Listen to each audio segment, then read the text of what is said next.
E eu quero abrir nosso encontro de hoje falando sobre política e economia. Porque, afinal, nada melhor do que começar a semana por dentro desses assuntos tão importantes no nosso dia a dia, é ou não é?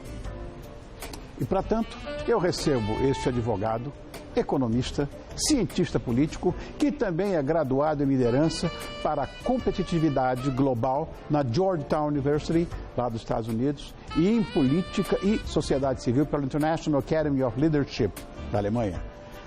O cara não é fácil, não. É o Fábio Osterman. Tão jovem, Fábio, com prazer estar aqui, com um currículo desse. Está na sua casa, sempre fica à vontade. Obrigado. Vamos trocar uma ideia. Bom, Fábio, a segunda-feira no Brasil, hoje, foi bastante movimentada, como você pode ver, pela história desse vazamento aí do telefônico, do áudio do ministro do Planejamento, né, o Romero Jucá. Uma situação que eu acho que é muito difícil de ser revertida, minha visão, sei lá.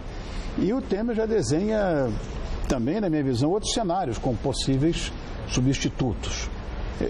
Você tem alguma opção que possa ser viável para esse cargo, planejamento? Olha, existem muitos quadros altamente qualificados Brasil afora, inclusive na própria administração pública.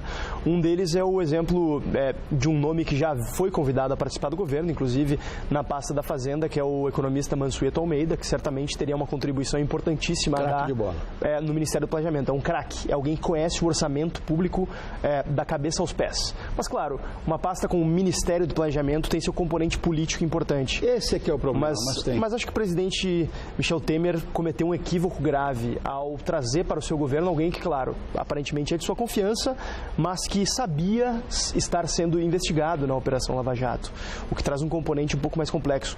Mas acho que um excelente sinal que a gente pode ver, especialmente contrastando com a forma como, por exemplo, a presidente Dilma lidou com situações como o ex-ministro Mercadante, quando foi flagrado também discutindo maneiras de burlar a Operação Lava Jato, ou mesmo aqueles áudios famosos que ficaram explícitos de Dilma conversando com Lula, maneiras de evitar que ele fosse preso.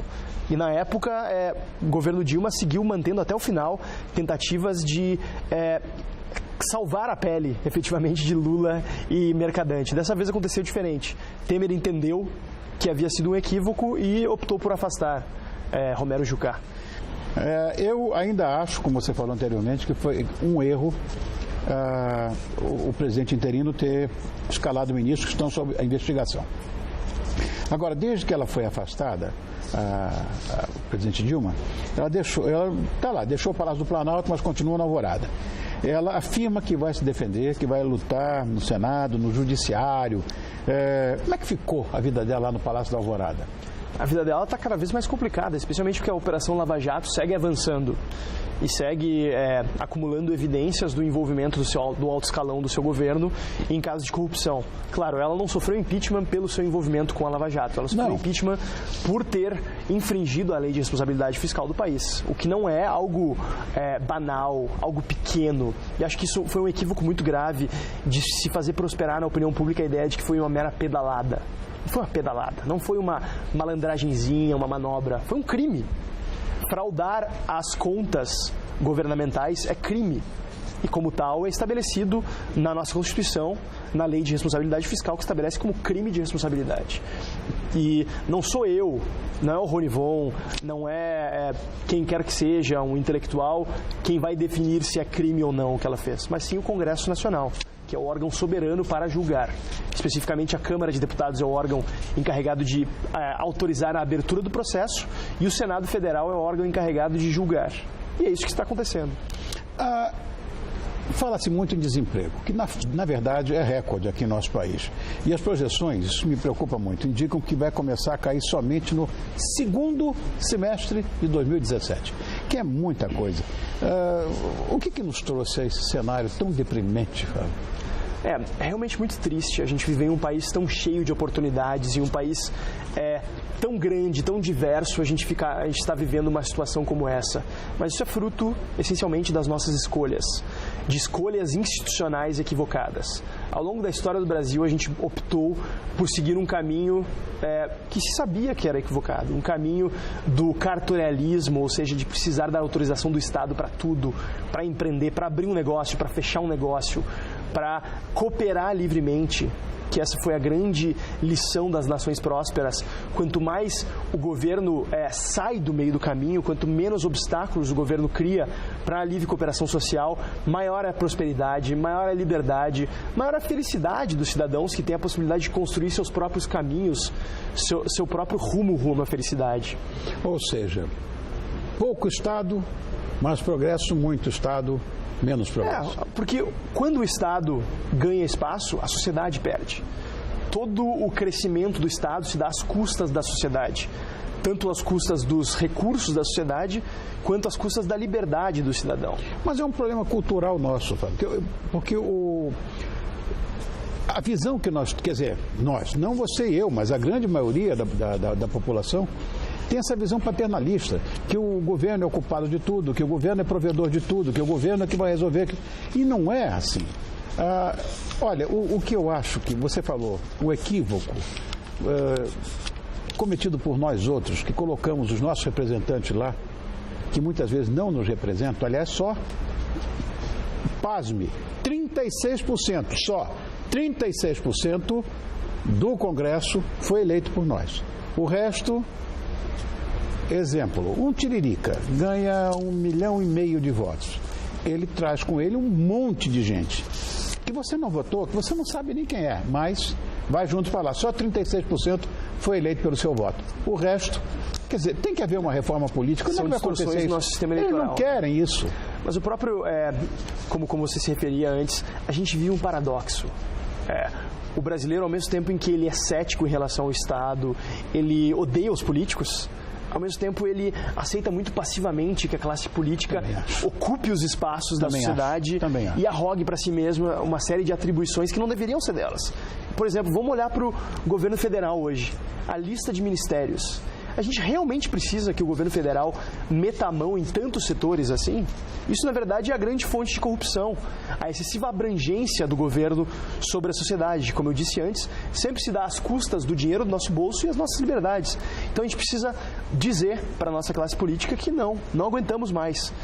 Vocês precisam se ocupar de certas tarefas fundamentais e básicas, como segurança, educação, saúde básicas, e o resto, a sociedade consegue se organizar por conta própria. Essa é a lição das principais economias do mundo, das sociedades mais prósperas do mundo afora. Nenhum país ficou rico ao longo da história criando burocracias imensas, criando um imenso Estado que, obviamente, tem que sustentar de alguma maneira, né? Claro. Geralmente se sustenta por meio dos nossos impostos ou por meio da emissão de dívidas que a gente acaba tendo que pagar no futuro, ou pior de tudo, por meio da inflação, que é a pior forma de tributação que pode existir, porque é a mais cruel, é a mais insidiosa e é escondida, porque as pessoas não percebem, né? Você deve lembrar, na década de 80 havia aquela hiperinflação e, ao mesmo tempo, quem eram os culpados da inflação? Eram os empresários, eram os donos dos supermercados. E o governo se colocava naquela posição de, não, precisamos fiscalizar. Falácia, né? Que mentira. Uma falácia imensa. Que estupidez. O grande responsável pela inflação é, sim, o governo, que aumenta a oferta de dinheiro na economia meramente para financiar suas atividades. Exatamente. E vai imprimindo. É papel. Vai imprimindo papel. Eu tenho essa visão de que o Estado grande, de fato, não é... E olha, o pior de tudo, essa coisa republicana, desde que Deodoro traiu Pedro II, até hoje, a corrupção começou a campear em nosso país. Eu acho que foi já na instituição da República. Porque eu acho que até antes, na verdade, infelizmente, a corrupção no Brasil, ela surgiu praticamente desde o início do país, né? É um problema cultural nosso? Eu tendo a ver que é um problema que tem dois eixos. O eixo cultural, sim, a gente vive uma cultura muito permissiva, uma cultura de que o certo realmente é levar vantagem em tudo, e que o cara que não aproveita a oportunidade de cometer um ato de corrupção, ele na verdade é o otário. Isso é um problema cultural sério, porque isso acaba se replicando, acaba se fortalecendo ao longo do tempo e as pessoas acabam basicamente introjetando essas práticas nas suas vidas. Então, no Brasil, não ser corrupto é um ato diário de dignidade, de provar para si mesmo que, olha, claro. É possível sim fazer diferente. Mas também o outro eixo é o eixo institucional. As nossas instituições, infelizmente, elas fomentam a corrupção. Tanto pelo lado de termos um Estado excessivamente paquidérmico, ou seja, um Estado gigantesco, que aborda uma série muito grande de atribuições, como também o fato de vivermos um clima de impunidade. E nisso as nossas instituições têm um papel fundamental. Tanto quando nas pequenas infrações que acabam passando, como nas grandes infrações. Por exemplo, o Brasil é o país com o maior número de homicídios absolutos do mundo. Cerca de 60 mil homicídios por ano. E isso se deve, em boa parte, ao fato de que vivemos uma cultura de impunidade institucional e cultural. Hoje, menos de 5% dos homicídios cometidos no Brasil são, de fato, investigados e resolvidos. Isso é muito grave. E você é sequestrado dos seus haveres todos os meses? Ou seja, o confisco acontece, eu chamo de confisco, porque você deixa quase 5 salários por ano para um sócio que não faz absolutamente nada, para que você possa ter educação, saúde e segurança. Não tem nenhuma das 3 coisas. Mas existe uma contrapartida. Se você não paga ao governo, eles arrebentam com a sua vida. Ele pode te dever a vida inteira, não te pagar nunca. Isso é uma coisa que já sabemos que acontece mesmo. Agora, se você não paga, te arrebenta. Então, isso me remete à época de Al Capone, no fim da década de 20, início da década de 30, em que se você não pagasse, eles quebravam a tua loja. Então, você paga pela segurança. Eu acho isso um horror. A gente paga por bens e serviços que, teoricamente, a gente não tem. A gente teria. E por isso e se não pagar, te quebram. Então a gente acaba pagando 2 vezes, né? Porque a gente paga uma vez para um serviço que a gente não vai ter e outra vez por um serviço que a gente precisa consumir. Porque hoje no Brasil não tem como ter um carro e não ter alarme, não ter seguro. Querer uma educação de qualidade para os seus filhos e colocá-los em escolas públicas. Infelizmente, essa é a realidade. Outro dia eu levantei aqui, pedi para alguém me dizer aqui quem não tinha sido assaltado aqui. Dentro do programa, aqui dentro do estúdio. Bom, eu já fui. Mas quem não foi? Quem não foi? Todos já foram. Absurdo. Agora, vamos falar do rombo da Previdência. Que isso é meu Deus do céu. Em 2016, chegou a 146 bi, é isso mesmo? O número vai se acumulando ano após ano. E é um problema que, infelizmente, a resolução desse problema não rende votos.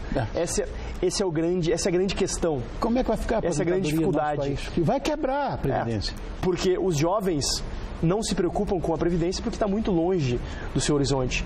Enquanto isso, as pessoas mais idosas têm um interesse muito claro em não pagarem pelos erros dos nossos políticos ao fazerem a gestão. É injusto, de fato. Mas, em algum momento, vai se ter que, infelizmente, fazer alguma injustiça com alguém. E o mais importante, a forma mais viável de se reformar a Previdência é que essa injustiça, entre aspas, seja feita gradualmente nas gerações que vão vir. Eu, pessoalmente, não tenho grandes esperanças de me aposentar pelo regime geral de Previdência. Quem tem? Porque, infelizmente, eu acho que quando eu chegar numa idade de 60, 70 anos, talvez nem exista mais esse regime. É possível. Mas é importante que a gente pelo menos reforme esse sistema que acabou se tornando um grande esquema de pirâmide, na verdade. É verdade. É pirâmide. Uma geração vem antes e paga por um benefício que espera ter no futuro, mas não vai ter. Foi publicado nas redes sociais hoje, Maradona, com uma camiseta com o nome Lula. Aí, ó. Lula 2018. Lula 18, né? Pena que não era o Mick Jagger. Mick Jagger já é. Pois é. Pé frio, parece né? Mas parece que o Maradona, quando a gente achava que ele tinha largado das drogas, parece que ele teve uma recaída aí, né? Infelizmente. Bom, isso ainda continua sendo uma equação complexa, né? A eleição do Lula. Bom. Mas eu não acho que ele vai. Eu acho que até 2018 ele já vai ter se tornado inelegível, inclusive. Pelo andar da carruagem. Quem viver. quem viver verá. Exatamente. Eu só tenho um pouco de preocupação na nossa reputação em relação aos outros países, né? Meu filho mora lá fora, aí é uma coisa tão vergonhosa pra gente, acompanha esse vexame nacional. Isso eu queria que acabasse. Eu tenho falado muito com a imprensa internacional também a respeito disso, mas eu acho que é melhor que a gente sofra nesse momento com a reputação de um país que a corrupção está vindo às claras, do que siga sofrendo internamente como um país com uma corrupção endógena e uma corrupção perene. Correto. Que siga acontecendo. Eu acho que a gente está diante de uma grande oportunidade de reformar o nosso país, de limpar a nossa casa, para que a gente possa realmente ser o país que a gente sonha. Obrigado, querido. Obrigado, Fábio Wasserman, que é cientista político e que nos deu uma aula hoje. Eu que agradeço pela oportunidade de estar aqui no programa tão bem assistido. Obrigado, querido. Minha avó é sua fã. Qual é o nome dela? Dona Shirley. Shirley. Infelizmente, acho que ela não está assistindo porque em Porto Alegre não temos TV Gazeta, mas teremos certamente o vídeo depois. Bom, ela pode ver pela internet. Com certeza. Pela internet ela vê. Com certeza. Obrigado, Fábio. Obrigado.